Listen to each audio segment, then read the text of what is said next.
जय हिंद दोस्तों, स्वागत है आपका कैरियर मेंटर पे। तो चलिए आज से एक नई शुरुआत लेकर हम लोग आए हैं। और जनरली देखा गया है कि अभी एक मार्केट में डेट वायरल हो रहा है कि आपका 18 जनवरी और 23 जनवरी को दरोगा का एग्ज़ाम होने वाला है।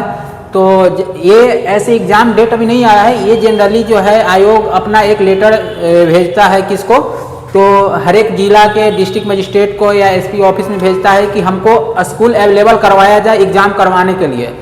तो वो जो है जनरली भेजा गया है सभी जगह।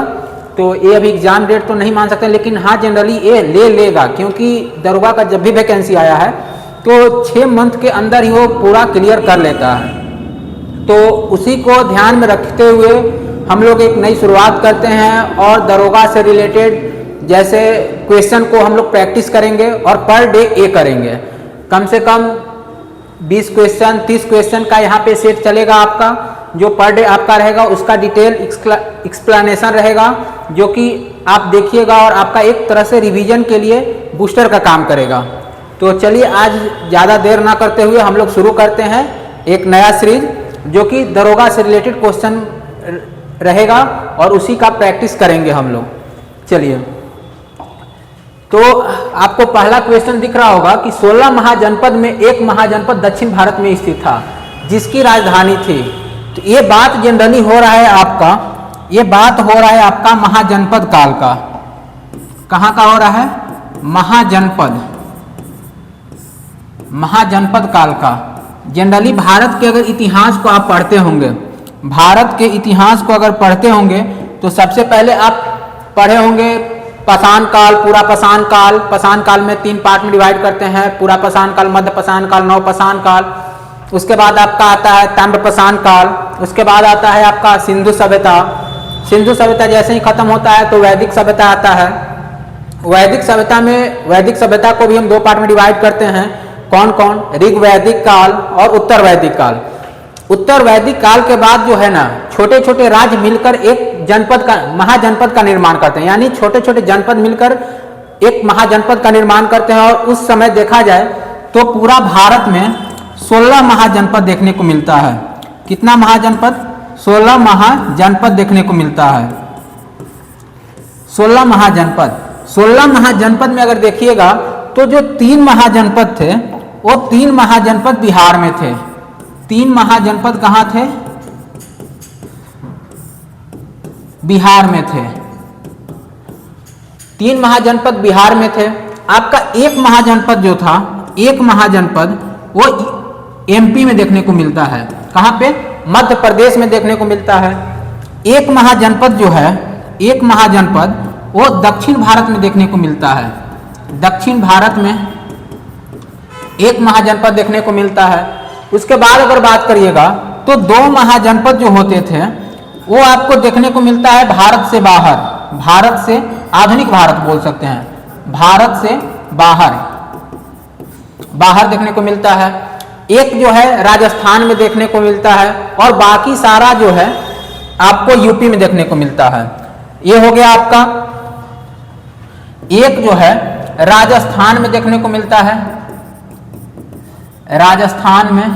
और बाकी जो 8 महाजनपद होगा वो आपको यूपी में देखने को मिलेगा। यानी 16 महाजनपद थे और भारत में जनरली यही थे। तो जो हमसे क्वेश्चन पूछा है, क्या क्वेश्चन पूछ रहा है कि दक्षिण भारत का, कहाँ का पूछ रहा है? दक्षिण भारत का।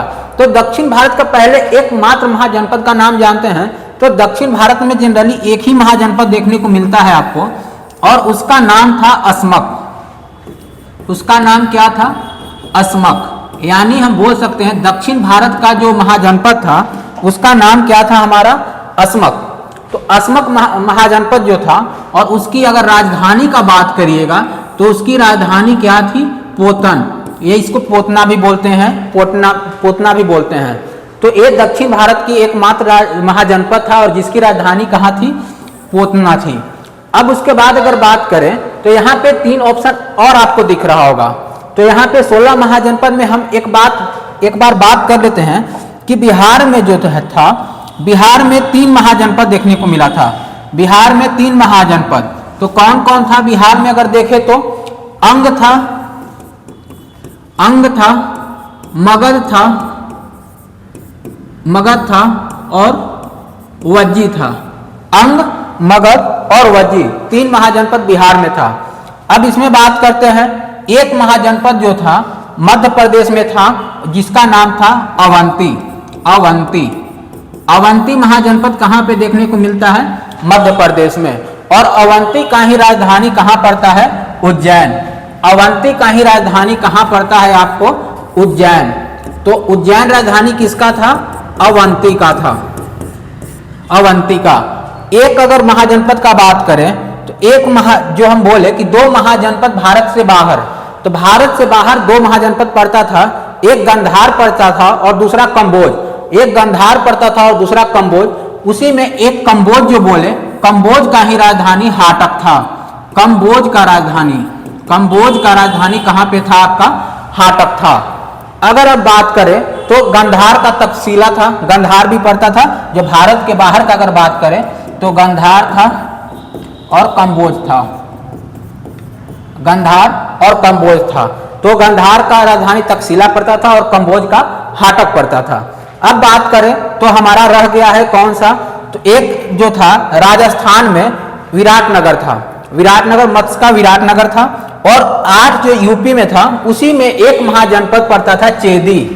एक महाजनपद कौन पड़ता था? चेदी। और चेदी का ही राजधानी कहाँ था? शक्तिमती था। चेदी का ही राजधानी आपको कहाँ देखने को मिलता है? शक्तिमती पड़ता है, देखने को मिलता है।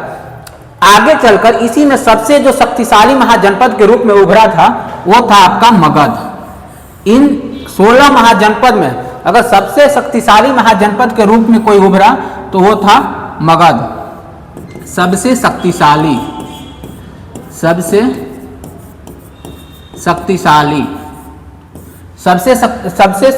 महाजनपद के रूप में अगर कोई उभरा तो मगध बना, जो कि बाद में मगध जो है बिंबिसार जो है मगध का स्थापना करता था।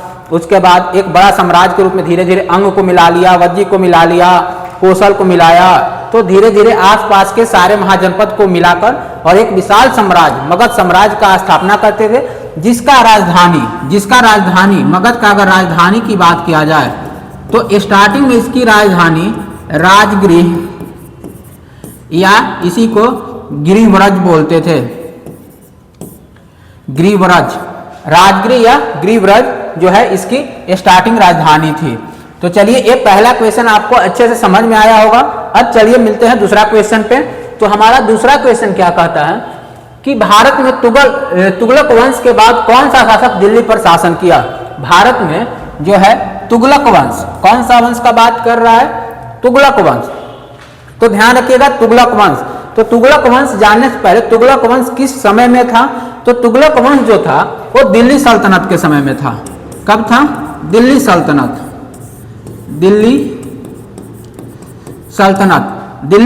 के समय में था। और दिल्ली सल्तनत के समय में 5 प्रमुख वंश शासन किए थे, जिसमें पहला का अगर बात करें तो पहला था आपका गुलाम वंश। पहला कौन सा वंश था? गुलाम वंश था। अगर वही दूसरा का बात करें तो गुलाम वंश के बाद दूसरा पे आता है आपका खिलजी वंश। दूसरा पे आता है खिलजी वंश। खिलजी वंश के बाद अगर बात करें तो खिलजी वंश के बाद तीसरा पे आता है आपका तुगलक वंश। तुगलक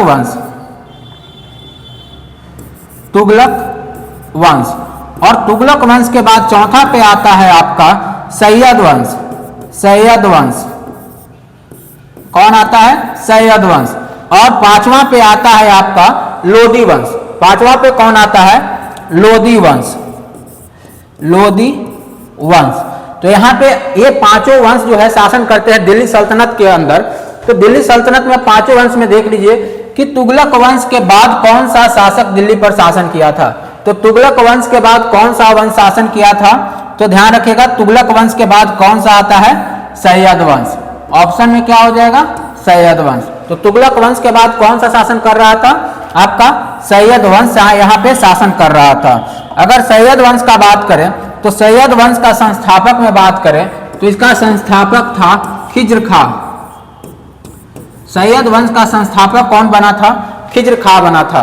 वही अगर तुगलक वंश का संस्थापक बोले तो गयासुद्दीन तुगलक था। तुगलक वंश का अगर संस्थापक का बात करें, संस्थापक का गियासुद्दीन तुगलक था। गियासुद्दीन तुगलक, तुगलक वंश का संस्थापक कौन था? गियासुद्दीन तुगलक था। वही अगर हम मुगल वंश के संस्थापक का बात करें तो मुगल वंश का संस्थापक आपको देखने को मिलता कौन है? बाबर है। बाबर है मुगल वंश का संस्थापक देखने को कौन मिलता है? बाबर। वही खिलजी वंश का संस्थापक के रूप में देखिएगा तो संस्थापक के रूप में फिरोज खिलजी देखने को मिलता है। कौन देखने को मिलता है?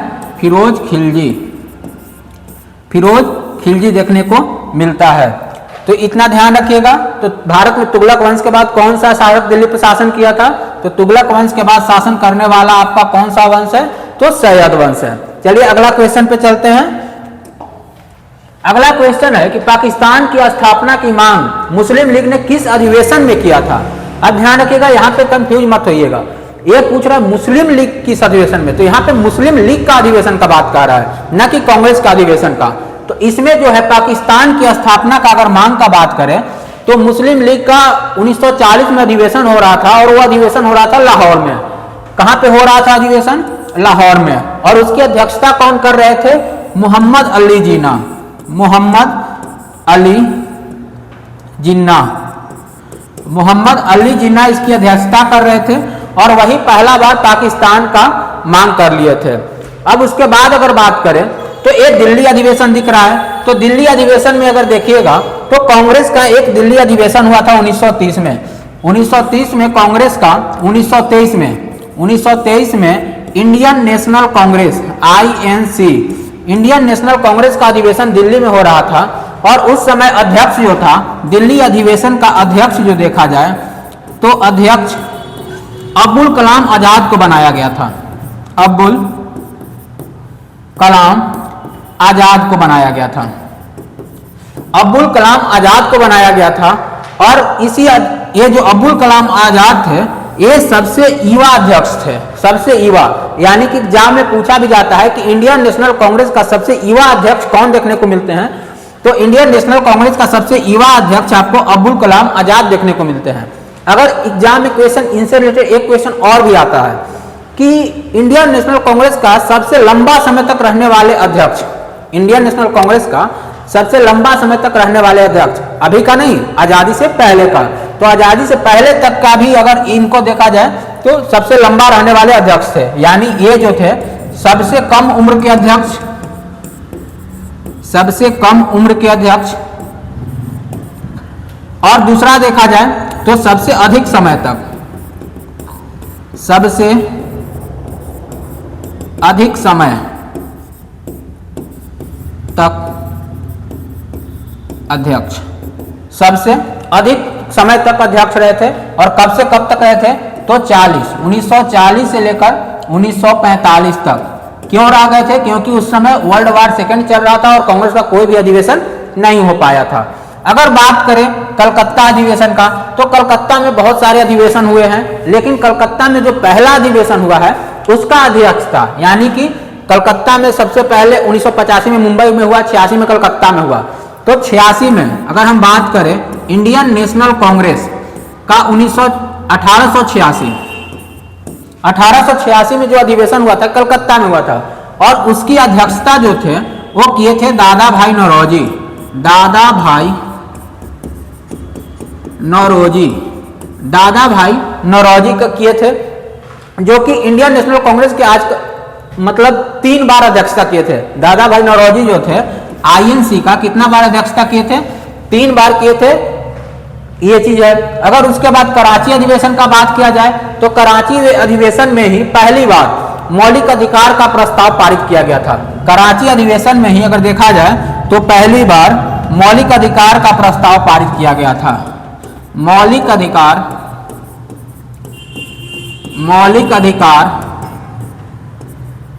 का प्रस्ताव पारित किया गया था। किसमें? कराची अधिवेशन में ही पहली बार मौलिक अधिकार का प्रस्ताव पारित किया गया था। चलिए अब अगला क्वेश्चन पे चलते हैं। किस वायसराय के कार्यकाल के दौरान भारत की राजधानी कलकत्ता से स्थानांतरित होकर दिल्ली बनी थी? किस वायसराय के कार्यकाल के दौरान, वायसराय के कार्यकाल के दौरान तो राजधानी कलकत्ता से दिल्ली जो है हमारा 1912 में बना था और 1911 में जो है दिल्ली दरबार का आयोजन किया गया था। और उस समय अगर वायसराय का बात किया जाए तो लॉर्ड हार्डिंग द्वितीय थे। उस समय वायसराय का अगर बात किया जाए तो कौन थे? लॉर्ड हार्डिंग द्वितीय। इनका अगर कार्यकाल देखा जाए तो 1910 से लेकर 1916 तक था। 1910 से लेकर 1916 तक देखने के लिए मिलता है। वही अगर हम बात करें तो लॉर्ड कैनिंग का जो है 1856 से लेकर 1862 तक देखने को मिलता है। 1856 से लेकर 1862 देखने को मिलता है। इनका अगर कालकाल लॉर्ड लिटन का देखा जाए तो 1876 से लेकर 1880 तक देखने को मिलता है। और जो रॉबर्ट क्लाइव है ये 1757 के बाद रहे थे। 1757 के बाद अगर बात करें तो ये बंगाल का गवर्नर के रूप में पहला बंगाल का गवर्नर इन्हीं को नियुक्त किया गया था। उसके बाद देखिएगा इनका 2-3 टर्म में टाइम है तो उस पर ध्यान मत दीजिए। पहले इनका ये जानिए कि ये बंगाल का पहला गवर्नर बने थे। अब देखिए हमारा इसमें आंसर हुआ है लॉर्ड हार्डिंग द्वितीय। जो लॉर्ड हार्डिंग द्वितीय के समय जो दिल्ली दरबार का आयोजन किया गया था उसमें क्या हुआ था कि पहला काम तो ये हुआ कि भारत का राजधानी जो था वो कलकत्ता से कहाँ ले जाया गया? दिल्ली में ले जाया गया। दूसरा काम क्या हुआ था? बंगाल विभाजन को रद्द किया गया था। दूसरा काम में अगर देखा जाए तो दिल्ली दरबार, अगर हम बात करें दिल्ली दरबार का इसमें क्या काम हुआ था? पहला राजधानी कहां से कहां गया? कलकत्ता से दिल्ली। कलकत्ता से दिल्ली आपका राजधानी गया। उसके बाद क्या हुआ? बंगाल विभाजन को रद्द किया गया। बंगाल विभाजन को रद्द किया गया, जो कि आपका बंगाल विभाजन कब हुआ था? 1905 में। बंगाल विभाजन घोषणा कब हुआ था? 1905 में बंगाल विभाजन किया गया था। 1905 में आपका बंगाल विभाजन किया गया था। तो 1905 के बंगाल विभाजन को रद्द किया गया। यहाँ पे राजधानी को स्थानांतरित किया गया। तो ये 2 काम हुआ। अगर हम बात करें लॉर्ड कैनिंग का तो इनके समय में ही सिपाही विद्रोह हुआ था। इनके समय में क्या हुआ था? सिपाही विद्रोह जिसे हम लोग 1857 की क्रांति भी कहते हैं। 1857 की क्रांति भी कहते हैं। सिपाही विद्रोह या 1857 की क्रांति भी कहते हैं। जैसे ही सिपाही विद्रोह खत्म होता है तो भारत का गवर्नर जनरल पद हटाकर भारत का वायसराय कर दिया जाता है। यही जो है लॉर्ड कैनिंग जो है भारत का अंतिम गवर्नर जनरल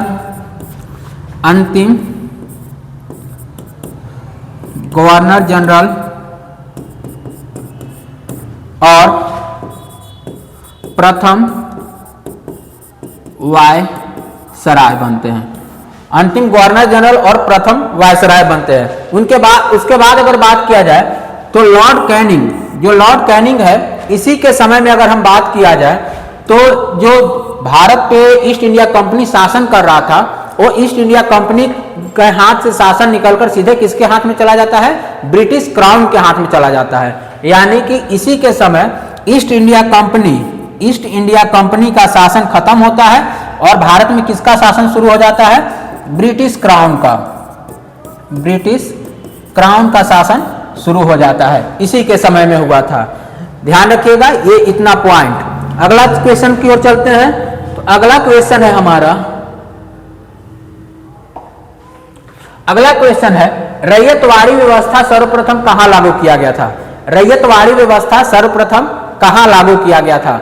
तो देखिए भारत में 3 प्रकार की व्यवस्था, कर की व्यवस्था अंग्रेजों द्वारा प्रचलित किया गया, जिसमें एक था जमींदारी, दूसरा था रैयतवाड़ी और तीसरा था महालवाड़ी। एक था क्या? 3 प्रकार के व्यवस्था, 3 प्रकार के कर व्यवस्था,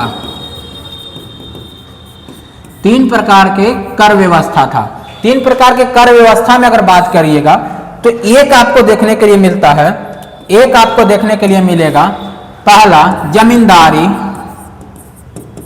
जमींदारी, दूसरा देखिएगा रैयतवाड़ी और तीसरा देखने को मिलेगा महालवाड़ी। महलवाड़ी। 3 प्रकार के कर व्यवस्था देखने को मिलता है। ये जो था जमींदारी जो हो गया आपका बिहार बंगाल के क्षेत्र में लागू किया गया। कहां पे? बिहार, बंगाल, यूपी इत्यादि क्षेत्रों में लागू किया गया था। वही रैयतवाड़ी व्यवस्था जो देखिएगा मद्रास, उसके बाद बंबई में और उसके बाद संपूर्ण दक्कन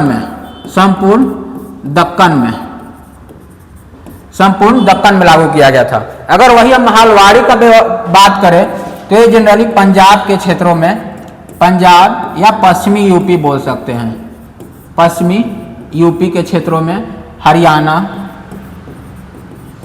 इन सब इलाकों में जो है महलवाड़ी व्यवस्था लागू किया गया। तो जनरली हमसे पूछ रहा है कहाँ का? रैयतवाड़ी व्यवस्था। तो अगर रैयतवाड़ी व्यवस्था का बात करिएगा तो रैयतवाड़ी व्यवस्था जो है आपको सर्वप्रथम कहाँ पे लागू किया गया था? मद्रास में। सर्वप्रथम कहाँ पे लागू किया गया था? मद्रास में लागू किया गया था। और रैयतवाड़ी व्यवस्था लागू करने के लिए जैसे पहले इसमें ध्यान रखिएगा कि रैयतवाड़ी व्यवस्था में अंग्रेजों का संबंध, अंग्रेज जो है सीधे तौर पे किसान से कर लेते थे। किससे लेते थे? सीधे तौर पे किसान से कर लेते थे। और जो कर होता था, और इसी में देखिएगा तो कर जो होता था 50% होता था। कर कितना होता था? 50% होता था। जमींदारी क्या होता है? इसमें जो है बिचौलियों को रखा जाता था, बिचौलियों को रखा जाता था। यानी बिचौलिया कहने का मतलब ब्रिटिश सरकार और किसान, ब्रिटिश सरकार और किसान के बीच में कौन रहते थे? तो ब्रिटिश सरकार, अगर हम बात करें तो ब्रिटिश और किसान के बीच में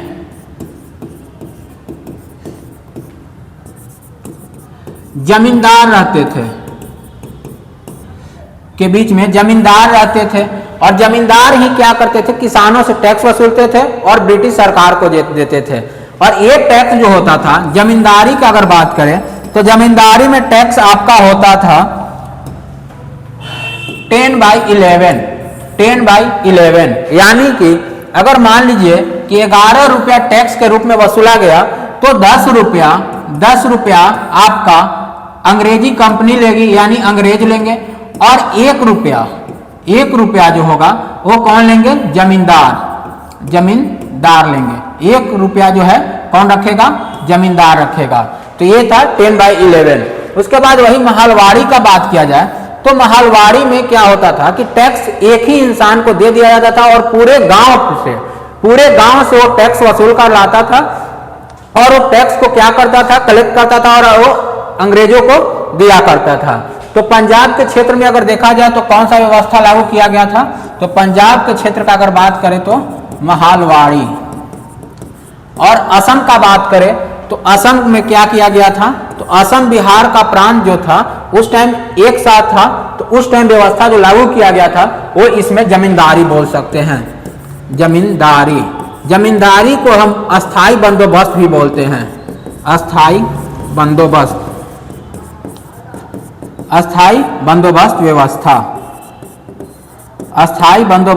व्यवस्था भी बोलते हैं। तो चलिए एक क्वेश्चन भी आपको अच्छे से समझ में आया होगा। अब मिलते हैं अगले क्वेश्चन पे।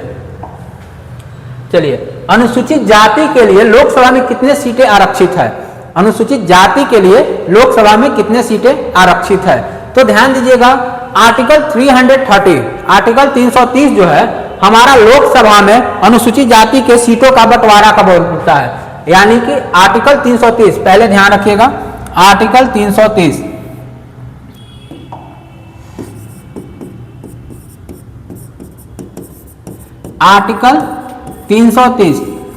जो है ना वो लोकसभा और विधानसभा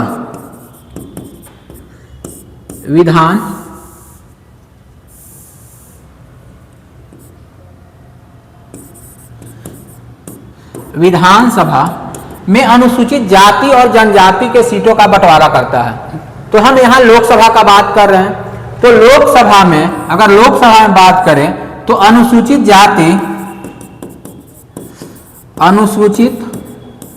जाति और अगर बात करें तो अनुसूचित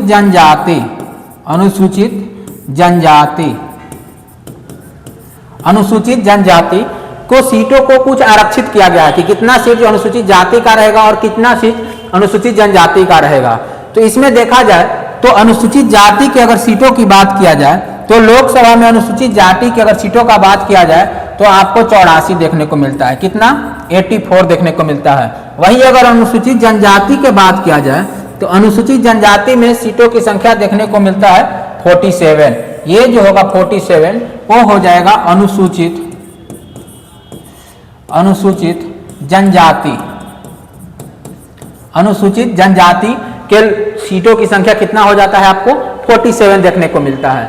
ये जो है ध्यान रखिएगा 84वां संविधान संशोधन हुआ था। 84वां संविधान संशोधन जो हुआ था, संविधान संशोधन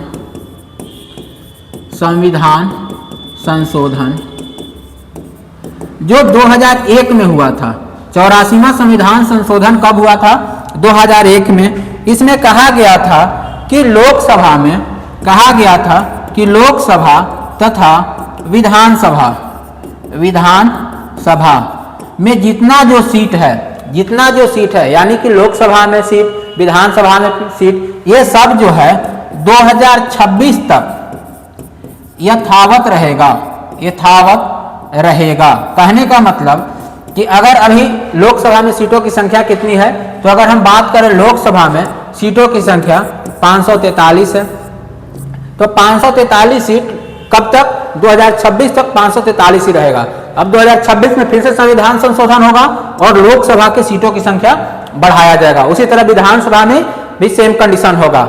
अनुसूचित जाति और जनजाति का बात किया जाए तो ये विधानसभा में भी, या बोल सकते हैं विधानसभा हो गया, या आप बात कर सकते हैं लोकसभा में, तो विधानसभा में भी इनका सीट आरक्षित किया गया है। अनुसूचित जाति और जनजाति का सीट विधानसभा में भी आरक्षित किया गया है। चलिए अगला क्वेश्चन पे चलते हैं। अगला क्वेश्चन हमारा है, भारतीय संविधान में मूल रूप से कितने मौलिक अधिकार प्रदान किए गए हैं? तो भारतीय संविधान में क्या पूछ रहा है? मूल रूप से यानी कि जो स्टार्टिंग में संविधान बना उस समय कितना मौलिक अधिकार प्रदान किया गया था। तो ध्यान रखिएगा जब संविधान बना था उस समय मौलिक अधिकारों की संख्या कितनी थी? 7। लेकिन ये जो है आपका 6, एक कब का है? तो अब का। अभी की अगर बात करें तो अभी वर्तमान में, अब यानी कि हम बोल सकते हैं वर्तमान में मौलिक अधिकारों की संख्या कितनी है? 6। तो कौन से मौलिक अधिकार कमांग है? कौन से मौलिक अधिकार से लोग जो है लोगों से छीन लिया गया है? तो ये मौलिक अधिकार है आपका संपत्ति का अधिकार। कौन सा अधिकार? संपत्ति का अधिकार। संपत्ति का अधिकार जो है वो लोगों से छीन लिया गया है। और संपत्ति का अधिकार था कितना में? तो ये था आपका आर्टिकल 31 और कहां पे था? आर्टिकल 19 का 1 का सब क्लॉज F। ये दोनों आर्टिकल थे जो मौलिक संपत्ति का अधिकार थे। इनको जो है मौलिक अधिकार से हटा दिया गया है। इनको जो है मौलिक अधिकार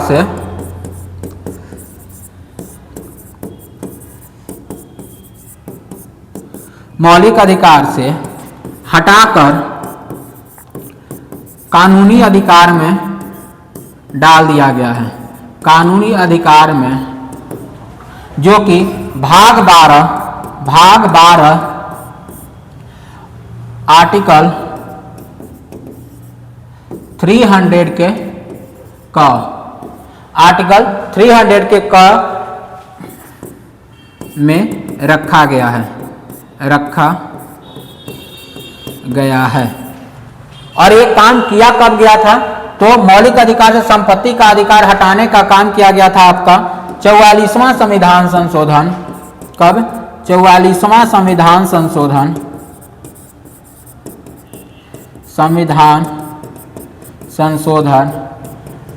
1978 में। कब हटाया गया था? 1978 में संपत्ति का अधिकार जो है हटाया गया था। हटाया गया था। कब हटाया गया था? 44वां संविधान संशोधन 1978 में। इसमें 2-3 काम और हुआ था जो आप याद रख सकते हैं, जैसे कि इसी में लोकसभा का कार्यकाल, लोकसभा का जो कार्यकाल था 6 वर्ष से घटाकर 5 वर्ष किया गया था। 6 वर्ष से घटाकर कितना किया गया था? 5 वर्ष। क्योंकि 42वां संविधान संशोधन जब 1976 हुआ था, 76 हुआ था, उस समय इंदिरा गांधी की सरकार थी और वो क्या कर दी थी, तो लोकसभा का कार्यकाल बढ़ा के 5 साल से बढ़ा के कितना कर दिया गया था? 6 वर्ष कर दिया गया था। लेकिन बाद में जब 1978 में हुआ ये संविधान संशोधन, तो ये चीज घटा के फिर से कितना वर्ष कर दिया गया? 5 वर्ष कर दिया गया था। इसमें और क्या किया गया था, तो राष्ट्रीय आपात जो होता है, राष्ट्रीय आपात, यानी कि आप बात कर सकते हैं, आपात 3 प्रकार के होते हैं। एक होता है क्या, तो राष्ट्रपति शासन जो बोल सकते हैं, दूसरा राष्ट्रीय आपात बोल सकते हैं और तीसरा वित्तीय आपात बोल सकते हैं। तो राष्ट्रीय आपात पहले क्या होता था कि आंतरिक अशांति पे ही कर दिया जाता था, यानी कि कहीं पे कुछ हलचल हुआ तो आपको मतलब राष्ट्रीय आपात घोषित कर दिया जाएगा। लेकिन इसमें क्या किया गया कि राष्ट्रीय आपात लगाने के लिए आंतरिक अशांति शब्द की जगह सैन्य विद्रोह का प्रयोग किया गया। आंतरिक अशांति के जगह पे, आंतरिक अशांति के जगह पे, अशांति के जगह पर सैन्य विद्रोह, सैन्य विद्रोह, यानी कि कोई सशस्त्र विद्रोह भी बोल सकते हैं या सैन्य विद्रोह बोल सकते हैं, यानी कि कोई शस्त्र लेके अगर विद्रोह करेगा तब जाकर राष्ट्रीय आपात लगाया जा सकता है। उसके बाद अगर बात करें तो इसमें एक प्रावधान और किया गया। क्या किया गया कि जो 44वां संविधान संशोधन 1978 हुआ, इससे पहले जो था राष्ट्रपति और उपराष्ट्रपति के इलेक्शन के विवाद पर सुप्रीम कोर्ट को कोई अधिकार नहीं था। इसमें सुप्रीम कोर्ट को अधिकार दे दिया गया कि राष्ट्रपति और उपराष्ट्रपति के निर्वाचन के जो विवाद होगा उस पर सुनवाई कर सकता है, उसको सुलझा सकता है। तो ये था क्वेश्चन आपका ये वाला। चलिए देखते हैं अगला क्वेश्चन। अगला क्वेश्चन कहता है कि निम्न में से किस ऋतु को मानसून प्रत्यावर्तन का काल कहा जाता है? मानसून प्रत्यावर्तन। तो ध्यान दीजिएगा, अभी अगर बात करें तो अभी आप जैसे कुछ दिन पहले देखे होंगे, जैसे छठ के टाइम में, छठ जैसे ही खत्म हुआ उसके बाद बिहार में बारिश, तेज हवा चला, जो कि एक तूफान या चक्रवात का असर रहा, जो कि बंगाल की खाड़ी में उठा था, जिसका नाम रखा गया, आप नाम आप लोग बताइएगा कमेंट में। करंट का क्वेश्चन है जो कि एग्जाम में बहुत ज्यादा इंपॉर्टेंस रखेगा। मोथा जो था, मोथा तूफान था या चक्रवात बोल सकते हैं, और उसका नामकरण कौन किया? चलिए एक क्वेश्चन तो हम बता दिए कि मोथा था, उसका नामकरण कौन सा देश किया था? इसका जवाब आप लोग दीजिएगा, कमेंट में इंतजार करेंगे कौन जवाब देते हैं। तो जो मानसून प्रत्यावर्तन काल का काल है वो जनरली शरद ऋतु को माना जाता है। शरद ऋतु क्यों? अब देखिएगा, इस समय शरद ऋतु, जैसे अभी शरद ऋतु का मौसम शुरू हुआ है, इस समय अरब सागर और बंगाल की खाड़ी, इस समय दोनों पर अरब सागर, कहां कहां? अरब सागर, अरब सागर और बंगाल की खाड़ी, बंगाल की खाड़ी, दोनों जगह पर उष्णकटिबंधीय चक्रवात उत्पन्न होते हैं। उष्णकटिबंधीय चक्रवात, इन दोनों जगह पे क्या होता है? उष्णकटिबंधीय, उष्णकटिबंधीय चक्रवात उत्पन्न होता है। चक्रवात उत्पन्न होता है, और उत्पन्न होता है तो भारत के पूर्वी तट और पश्चिमी तट दोनों जगह को प्रभावित करता है। पूर्वी तट और पश्चिमी तट दोनों जगह को प्रभावित करता है। और अगर बात करें पूर्वी तट का, तो पूर्वी तट में जो है आंध्र प्रदेश, आंध्र प्रदेश और उड़ीसा को प्रभावित करता है, उड़ीसा को प्रभावित करता है। और अगर पश्चिमी तट का बात करें, पश्चिमी तट का बात करें तो गुजरात को प्रभावित करता है। अगर मान लीजिए कि कोई भी तूफान या चक्रवात जो है, कोई भी चक्रवात अरब सागर में आया है तो किसको प्रभावित करेगा? गुजरात को प्रभावित करेगा। और कोई भी चक्रवात बंगाल की खाड़ी में आया है तो आंध्र प्रदेश और उड़ीसा के तट को प्रभावित करता है। तो ये जो है मानसून प्रत्यावर्तन काल जो होता है जनरली कब होता है? शरद ऋतु में होता है।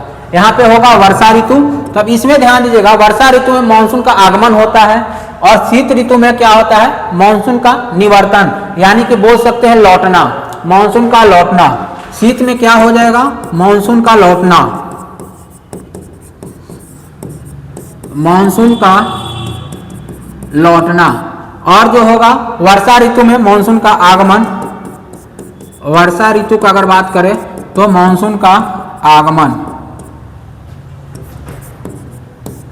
मानसून का आगमन, आगमन होता है। चलिए देखते हैं अगला क्वेश्चन को। क्वेश्चन कहता है निम्न में से कौन सी मिट्टी कपास की खेती के लिए अधिक उपयुक्त होती है। तो कपास की खेती के लिए अगर सबसे अधिक उपयुक्त मिट्टी का अगर बात किया जाए, कपास की खेती के लिए, तो सबसे अधिक उपयुक्त मिट्टी जो होता है आपका काली मिट्टी होता है। कपास की खेती के लिए सबसे उपयुक्त मिट्टी जो होता है कौन होता है आपका, काली मिट्टी होता है। अगर बात करें कपास की खेती, तो भारत में अगर देखिएगा तो सबसे ज्यादा कपास का उत्पादन करने वाला राज्य अगर देखा जाए तो भारत में सबसे अधिक कपास का उत्पादन, कपास का उत्पादन कौन करता है आपका, गुजरात करता है। और गुजरात में काली मिट्टी पाया जाता है। जनरली काली मिट्टी जो होता है दक्कन के क्षेत्र में पाया जाता है, दक्कन के क्षेत्र में, दक्कन के क्षेत्र में, यानी कि बोल सकते हैं महाराष्ट्र, महाराष्ट्र, गुजरात, एमपी, आंध्र प्रदेश,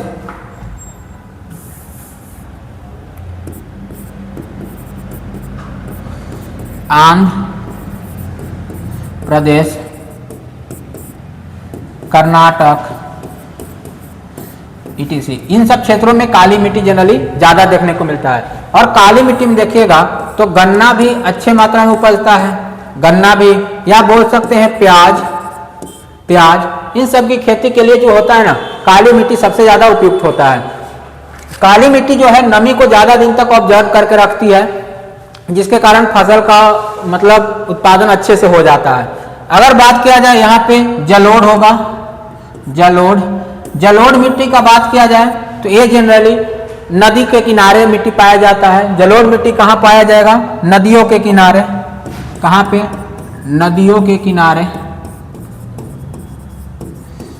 किनारे।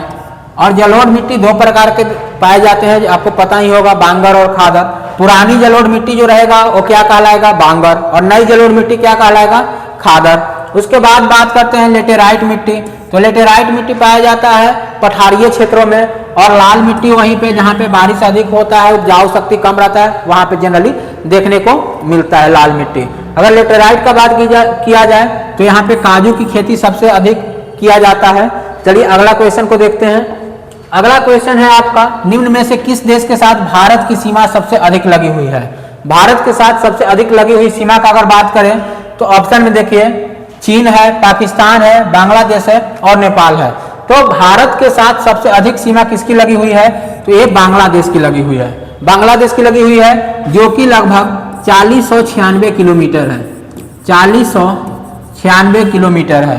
उसके बाद अगर बात करें चीन का बात करें तो चीन का सीमा 3488 किलोमीटर है, 3488 किलोमीटर है। वही अगर बात की जाए पाकिस्तान का तो 3323 किलोमीटर है, 3323 किलोमीटर है। वही अगर बात किया जाए नेपाल का तो नेपाल का 1751 किलोमीटर है, 1751 किलोमीटर सीमा साझा करता है। अगर बांग्लादेश की बात किया जाए तो सबसे अधिक सीमा बनाने वाला राज्य का बात करें, सबसे अधिक सीमा पश्चिम बंगाल बनाता है, पश्चिम बंगाल बनाता है। अगर वही चीन का बात किया जाए तो चीन के साथ सबसे अधिक सीमा अरुणाचल प्रदेश बनाता है, अरुणाचल प्रदेश बनाता है। अगर वही बात करें पाकिस्तान का तो पाकिस्तान के साथ सबसे अधिक सीमा की अगर बात किया जाए तो पाकिस्तान के साथ सबसे अधिक सीमा राजस्थान बनाता है। और वही बात करें नेपाल का तो नेपाल के साथ सबसे अधिक सीमा कौन बनाता है, यूपी बनाता है। तो ये था हमारा आज के कुछ क्वेश्चन, जिसको देखकर आपको बहुत मजा आया होगा। तो इसी प्रकार से हर दिन कुछ क्वेश्चन का सीरीज लेकर आएंगे जो कि आपके दरोगा एग्जाम के लिए या कोई भी एग्जाम दीजिए, लेकिन यहाँ मेन फोकस रहेगा हमारा दरोगा एग्जाम के लिए। तो दरोगा एग्जाम के लिए बहुत ही ज़्यादा बेनिफिट प्रदान करेगा आपको। तो चलिए मिलते हैं नेक्स्ट लेक्चर में, तब तक के लिए धन्यवाद।